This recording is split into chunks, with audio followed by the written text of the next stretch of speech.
Okay, welcome to my workbench, and this is somewhat of an experiment for inclusion on the Gauge O Guild YouTube channel. I thought I'd try an experiment to see how things go, and what I'm going to show you is how I'm going to make a yard lamp for the SR7mm group, and this yard lamp is for the Bexhill carriage cleaning platform. The materials I'm going to use, I've got a length of 3mm brass rod, which is already pre-drilled with a 0.8mm hole. There is 0.8mm brass tubing. Also, there's 1.5mm brass tubing. This is to fill out the end of the lampshade. And there's also 1/32 brass strip. Those are the main construction elements for the actual post. But in addition, I have a sheet of these shapes, which I get from 4D models up in London. They're very useful for providing blanking plates and mountings for the bottom of posts. Lampshades, plastic green mouldings from Hobbies, and finally surface mount LEDs from Rapid Electronics. These are 1206 warm white LEDs, and finally very fine wire, which I have access to a huge roll, which we've had for over 30 years, and it's still a huge amount on the roll. So yes, this is what I use. It's very fine wire, insulated wire. Before I get down to the nitty gritty of actually making the model, I know that my modeling techniques may not meet full approval with everyone out there, but as is often quoted on the Gauge O Guild forum, what I'm going to do works for me. So here we go. So the first thing that you need to do is, with the brass tubing, it needs to have a bend put in it at some stage to support the lamp. So what we're going to do is we're going to very carefully anneal the brass wire using a gas burner, gas flame, if I can get it to light. Hooray, first time, brilliant. So holding it very carefully, pick an end, and you want to be about 2 centimeters from the end, and it just needs to be introduced to the flame, not otherwise it will melt. So you just need to give it a little bit of a wipe just to slightly anneal where you're going to bend. Otherwise what will happen when you bend it, the tube profile will flatten. You bend it with the wire inside, which I will show you later, but that actually helps it from not being flattened. So the first thing we're going to do is take the 1.5mm tubing, and we're going to cut a piece using a Dremel and a slitting dish, about 7mm.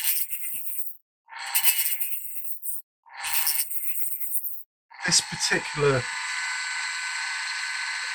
size of tubing isn't that critical, but you don't want it to be too long, otherwise the lampshade will hang too low. So you cut it off.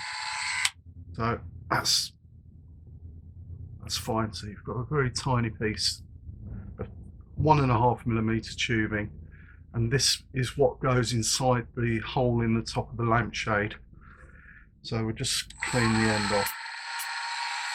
So that's it. That's a nice piece of tubing.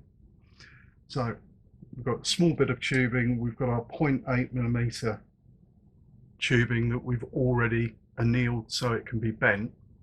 So now what I'll do is I will use another Dremel with a stainless steel brush in it, just to clean off the ends so it can be soldered. So that's nice and clean. Now all the tarnish is gone. By the way, this tube is very delicate, so if you use it, you'll have to be very gentle with it, very, very careful. Right, so you slip the tube, the 1.5mm tube, over the end of the 0.8mm tube, and I don't know if you can see, but you will need to have a little bit of an overhang at the end. This again is not critical, but the whole point of this is so that when you solder it, you don't get solder in the end of the 0.8mm tube, because it's virtually impossible to remove. So I'm now going to solder it.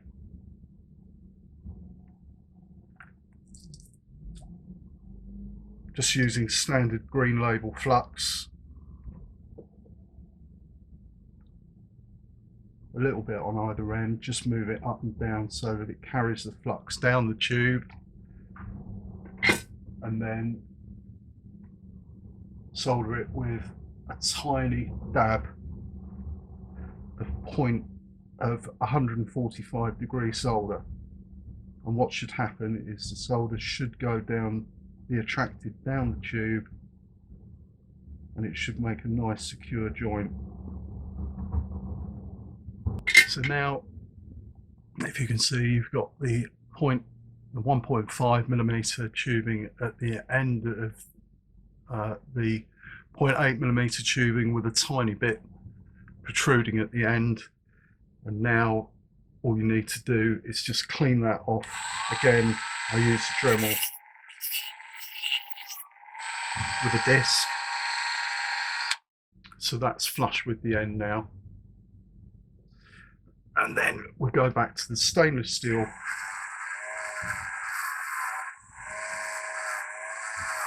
brush to clean it up. And that's okay, we can clean the rest of that up later.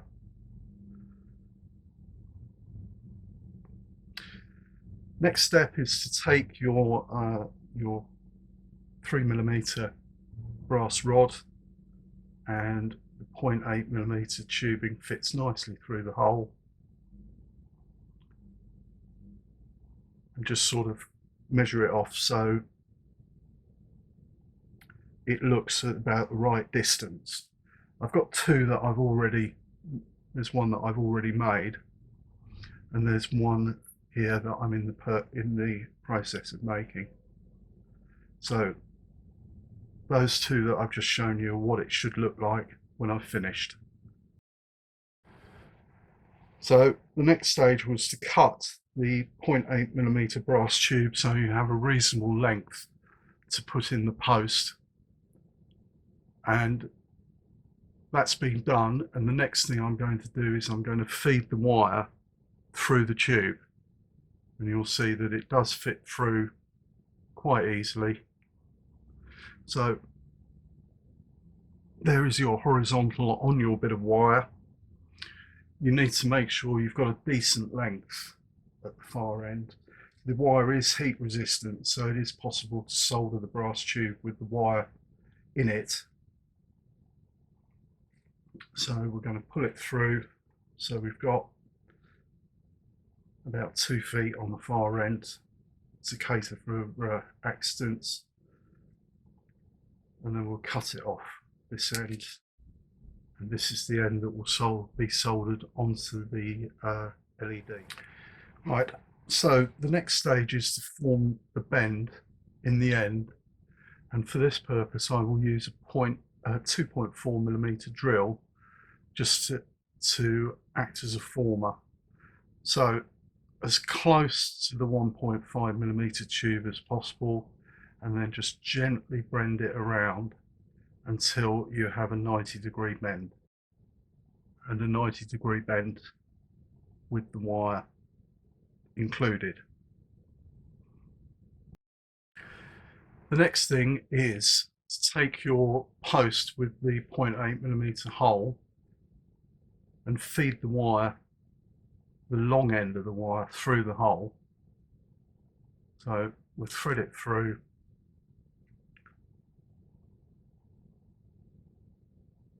and then put the post through the hole.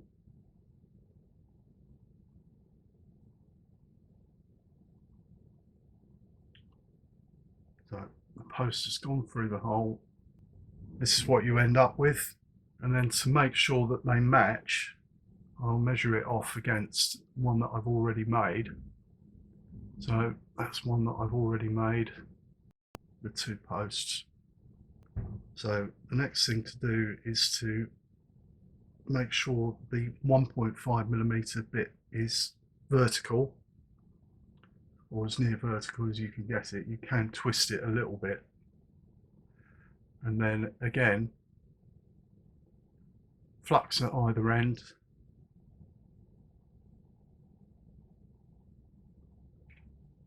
Okay, here we go. 145 degree solder again, and then just a slight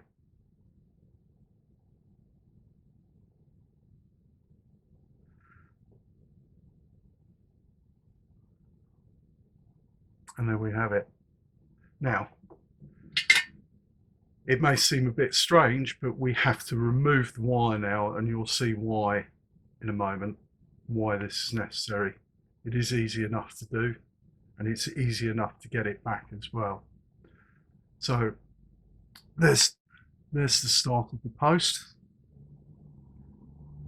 And before I go back to doing the wire, I'm going to put the cross brace in and show you how that's done.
Okay, so here is the post with the cross brace.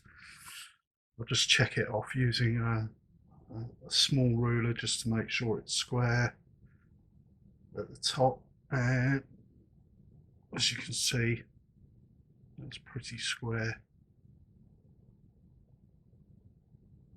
Right, so now we need to clean this bit up a bit.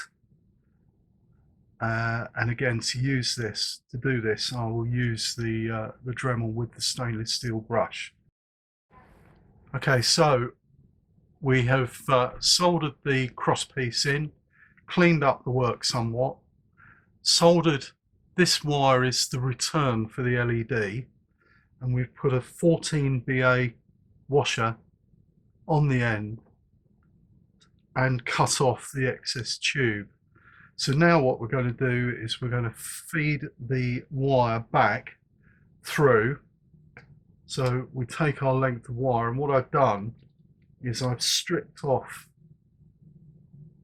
the end of the sheath, and that will make the wire hopefully go round the corner a lot easier. So that will be the next thing that I'll do. Right, so you can see now I've got the wire for the supply to the LED through the cross piece and down through the enlarged bit of the tube. And we've got our lampshade, and we'll just check that that fits on the extended tube bit at the end. So we just put it on carefully, and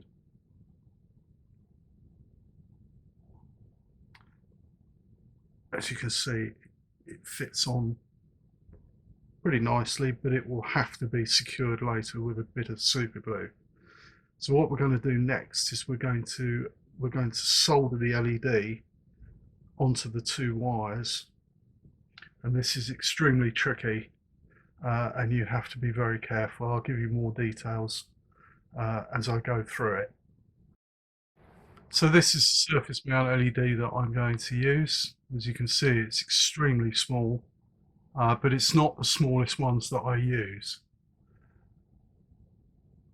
You may be able to see on the back, if I can get it in focus. Let's try. I'll take it away a little bit.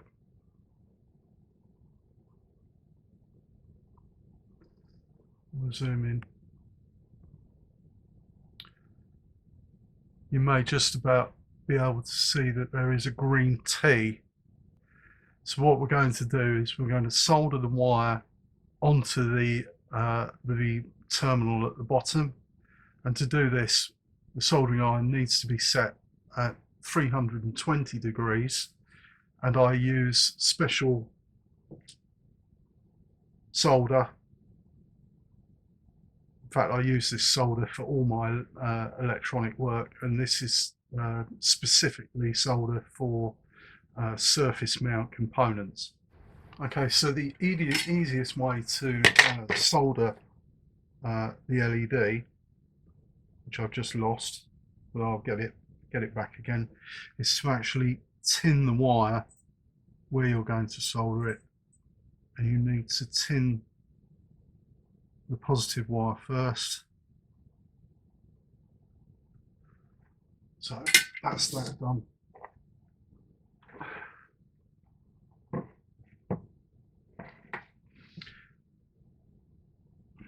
And this wire needs to be soldered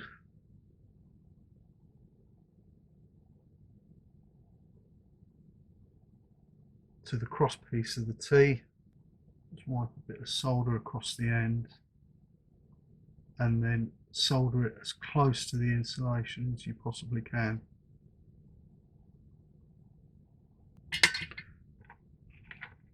Okay, so you may be able to see there's the LED soldered to the wire. Don't trim the excess wire at the moment.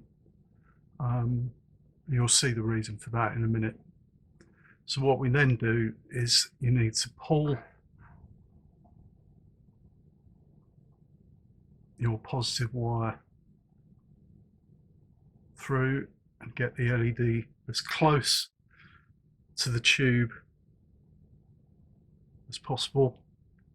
Doesn't matter if it twists around, you can always twist it back, and it needs to be clear of the brass tube. It's difficult to see, but it needs to be clear of the brass tube. So we'll just pull it out a little bit more. So I've fitted the LED into the lampshade, and I've pulled it back so that it is roughly level. You need a little bit of slack in the wire, and you'll see the reason for this again in a minute. I have no need for the extra bit, but I'll trim both bits off in a moment. So again, move the lampshade away so that you don't melt it, and I'm now going to solder the return to the other side of the LED, again very carefully at the reduced temperature. Right, that joint looks okay. So what we'll do now is we'll give it a quick test. So I have my power supply set for 3 volts because there's no resistor with the LED. Return to the post, positive to the blue wire, and we'll just check to see that it lights up.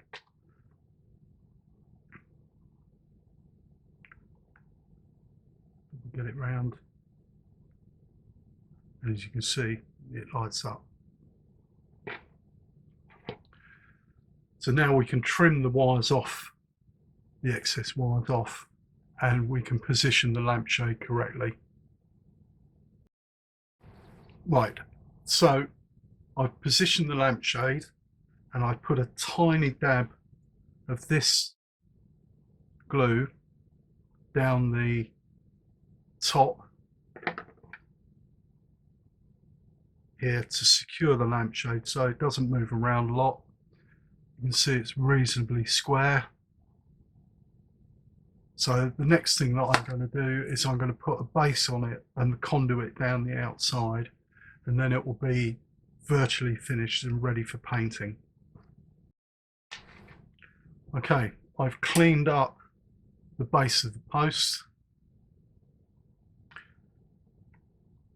and I've drilled a 3mm hole in this small square of brass from the brass shapes that I showed you earlier. The sole purpose of this is to actually prevent the post from falling down through the hole in the baseboard.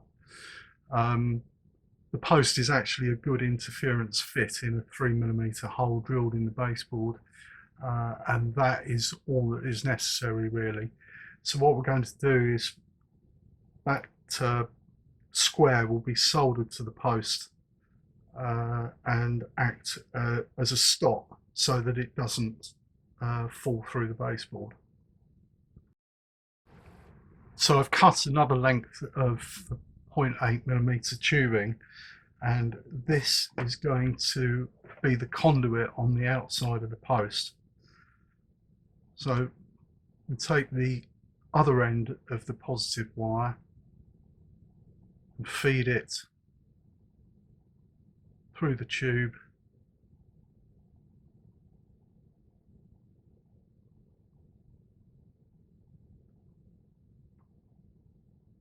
carefully without bending it.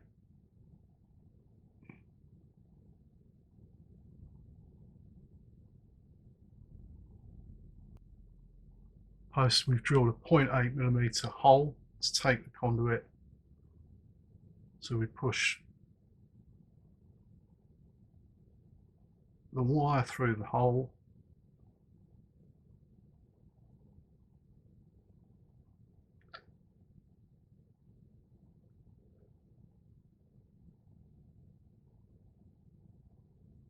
pull it gently, pull the conduit down through the 0.8mm hole,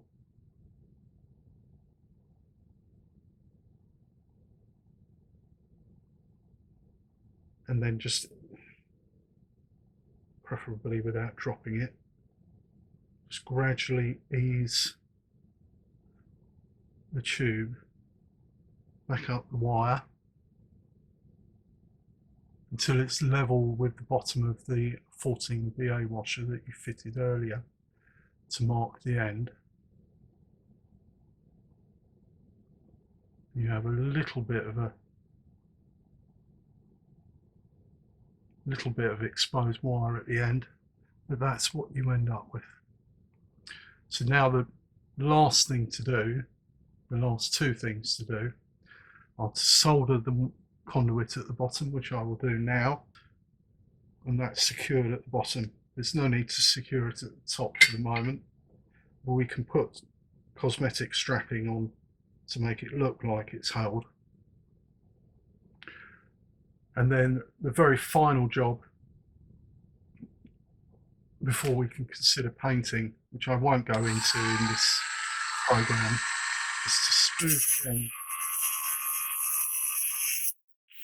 the post off. So that's nice and square. And then what we do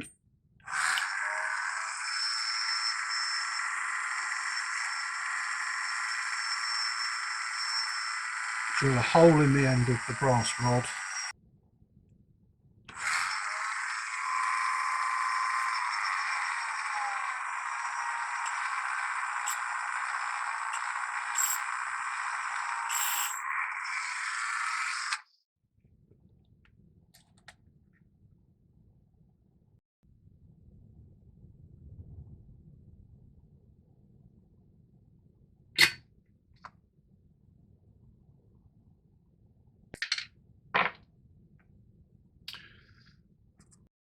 I actually found some 0.8mm nickel silver rod in my toolkit, so I use that instead.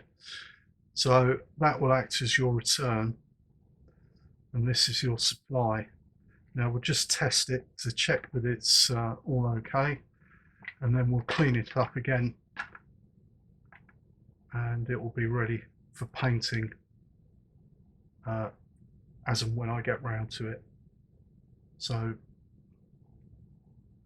use a power supply set at 3 volts.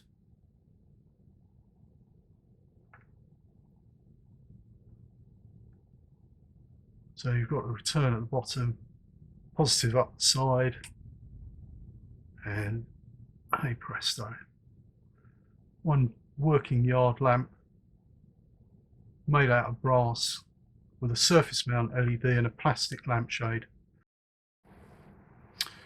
Okay, so there is the finished article, cleaned up, and it is now ready for the paint shop, and I hope you've enjoyed this demonstration video. As I said at the beginning, this is in terms of an experiment, and if my involvement is approved with the GOG Guild YouTube channel, I will be seeking contributions from all you good modelers out there, or whatever techniques you can show, any models showing them making, and you don't have to worry about editing or anything, because you can send the files to me and I'll edit them up. Okay, so thank you for watching. I hope you enjoy it, and we'll see what we can do in the future.